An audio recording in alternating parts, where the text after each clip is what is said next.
किसान के घर में सीलू नाम की एक बकरी रहती थी। उसके 3 बच्चे थे।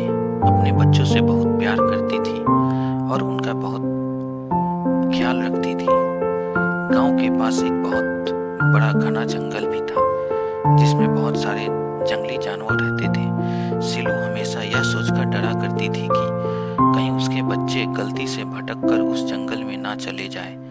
इसलिए वो हमेशा अपने बच्चों को समझाया करती थी कि यह बहुत ही खतरनाक जंगल है, इसमें कभी मत जाना क्योंकि वहाँ पर बहुत ही खतरनाक जंगली जानवर रहते हैं। एक दिन उस किसान का बेटा अपने किसी दोस्त से बात कर रहा था और कह रहा था, आजकल जंगल में बहुत ही सुंदर हरी हरी घास उगी हुई है। यह बात बकरी का सबसे छोटा बच्चा सुन रहा था और हरी घास को याद करके उस बच्चे ने सोचा, क्यों ना जंगल में जाकर हरी घास का मजा लिया जाए। वह बच्चा अपनी माँ द्वारा जंगल के बारे में बताई गई बातों को हरी घास खाने के लालच में भूल जाता है और बाकी बच्चों से छुपकर धीरे धीरे जंगल की ओर चला जाता है। जैसे ही जंगल में वो पहुंचा, उसे रास्ते में 4 सियार मिले और सियार इस बच्चे को देखकर सोचने लगे, आज तो बड़ा मजा आ गया, ताजा खाना खाने को मिलेगा। यह सोचकर वह चारों सियार बकरी के बच्चे को नजदीक आने लगे और आपस में बातें करने लगे कि आज तो भगवान ने हमारी सुन ली और हमें ताजा खाना भेजा है। वहीं दूसरी ओर गांव में जब बकरी सीलू ने अपने बच्चे को वहां नहीं पाया तो बहुत परेशान हो गई और जंगल की ओर अपने बच्चे को ढूंढने के लिए निकल पड़ी। जंगल में कुछ ही दूरी पर जाकर उसे अपना बच्चा दिखा जो कि सियारों से घिरा हुआ था। यह देखकर सीलू पहले तो घबरा गई, लेकिन फिर जल्द ही उसने खुद को संभाला और अपने बच्चे की जान बचाने के बारे में सोचने लगी। तभी उसके दिमाग में एक चालाकी आई। वह सियारों से कहने लगी, ज्यादा खुश होने की जरूरत नहीं है। तुम्हें क्या लगा मैं अपने बच्चे को यहाँ क्यों छोड़ कर गई थी?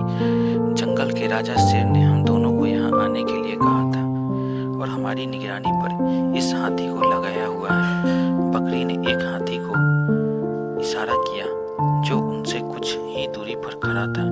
बकरी की निर्भयता से कही गई बातों को सुनकर सियार सोचने लगे, यह बकरी सही कह रही है।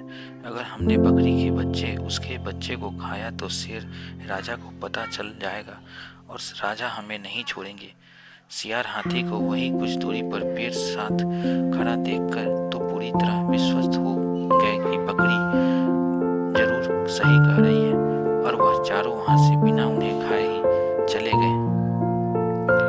सियारों के जाने से बकरी सीलू को राहत मिली और वह अपने बच्चों के साथ अपने गांव की ओर चल दी। अभी वो दोनों कुछ ही दूरी पर आगे बढ़े थे कि कुछ दूरी से उनकी ओर एक मुसीबत और सामने आ रही थी। जैसे ही शेर ने बकरी और उसके बच्चे को देखा, शेर कूदकर एक ही छलांग में बकरी और उसके बच्चे के सामने आ गया, जिसे देख उसका छोटा बच्चा बहुत घबरा गया और अपनी माँ से चिपक गया। बचने का कोई रास्ता न देखकर बकरी ने फिर से अपना दिमाग लगाया और शेर से कहने लगी, शेर राजा, वैसे आप हमें खाने की सोच रहे हैं और आपकी शेरनी ने तो हमें आपके लिए बचा कर रखा है और कहा कि जब मेरे शेर राजा आएंगे तब वहाँ आपको ताजा ताजा भोजन भेंट करेगी। अगर विश्वास ना हो तो उस कौवे से पूछ लो जो आपकी शेरनी के कहने पर हमें निगरानी रखे हुए है। शेर ने कुछ दूरी पर पेड़ के ऊपर बैठे कौवे को देखा। वह उससे पूछने उस ओर बढ़ने ही वाला था कि उसके दिमाग में विचार आया, जरूर ही यह बकरी सच बोल रही होगी क्योंकि एक बकरी मुझ जंगल के राजा से झूठ बोलने की हिम्मत नहीं कर सकती और वह कौवे से बिना पूछे ही वापस मुड़ जाता है। बकरी की कही हुई बातों को सोचकर शेर बहुत खुश हो जाता है और बिना ज्यादा देर किए चुपचाप अपनी गुफा की ओर चला जाता है। यह सोचकर कि शेरनी मेरे लिए बकरी और बच्चों को शिकार करके लाएगी, वह खुशी से भरकर शेरनी के वापस आने का इंतजार करने लगा। शेर के जाने के बाद बकरी और उसका बच्चा फिर अपने गांव की तरफ दौड़ लगा देते हैं। पर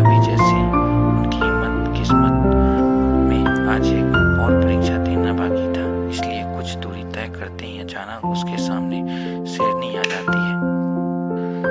शेरनी उन दोनों को देखकर बहुत खुश हो जाती है और वह यह सोचने लगती है, आज तो इनका शिकार करके शेर को ताजा ताजा भोजन भेंट कराऊंगी, जिससे वह खुश हो जाएंगे। यह सोचकर शेरनी जैसे ही उन दोनों के पास पहुंची, तभी बकरी उसे देखकर मुस्कुराने लगी। सीलू बकरी बड़ी निर्भयता से मुस्कुराती हुई उससे कहती है, शेरनी जी, आप अवश्य ही हमें खाने की सोच रही होगी, पर शेर राजा ने हमें आपके लिए भविष्य की भेंट की तरह संभाल कर रख छोड़ रहा है और यह कहा है, आज तो मैं अपनी शेरनी के लिए बहुत ही कोमल और सुंदर हिरन मारकर ले जा रहा हूँ, लेकिन अगली बार मैं अपनी प्यारी शेरनी के लिए खुद तुम्हें मारकर ले जाऊंगा। कुछ दिन और इस जिंदगी की नहीं खाना मजा ले। आज के खाने में हिरन की बात सुनकर बकरी को शेर के द्वारा खुद के लिए मारने की इच्छा को शेरनी बहुत खुश हो जाती है और बकरी के वह उसके बच्चे का शिकार किए बिना ही अपनी गुफा की ओर चली जाती है। उधर शेरनी के जाते ही बकरी अपने बच्चों के साथ गांव की तरफ दौड़ लगा देती है और गांव में जाकर अपने ठिकाने पर पहुंचकर ही सांस लेती है। वह आज अपनी तथा अपने बच्चे की जान बचाने पर बहुत खुश थी। सीलू के दो बच्चे उनसे पूछने लगे, माँ, तुम हमें यहाँ छोड़कर अचानक कहाँ गई थी? इस पर वह छोटा बच्चा जो बकरी के साथ था अपनी माँ के साहस की कहानी उन दोनों को सुना देता है, जिस पर वह पूछते हैं कि माँ, तुमने इतने बड़े शेर का सामना कैसे किया? इस पर सीलू अपने बच्चों को बड़े ही प्यार से समझाते हुए कहती है, मेरे बच्चों, जीतने के लिए सिर्फ ताकत की ही नहीं बल्कि उससे ज्यादा समझदारी व धैर्य की जरूरत होती है, जिसका सही समय पर सही उपयोग कर हम बड़ी से बड़ी चुनौती का सामना कर सकते हैं। चालाक बकरी और धैर्यता व समझदारी से ओतप्रोत यह कहानी बच्चों को सीख देती है कि शारीरिक ताकत से कहीं ज्यादा महत्व साहस और धैर्यता के साथ इस्तेमाल की गई दिमागी समझ का होता है, जिसके लिए सही उपयोग से बड़ी चुनौती का सामना सफलतापूर्वक किया जा सकता है। थैंक यू दोस्तों।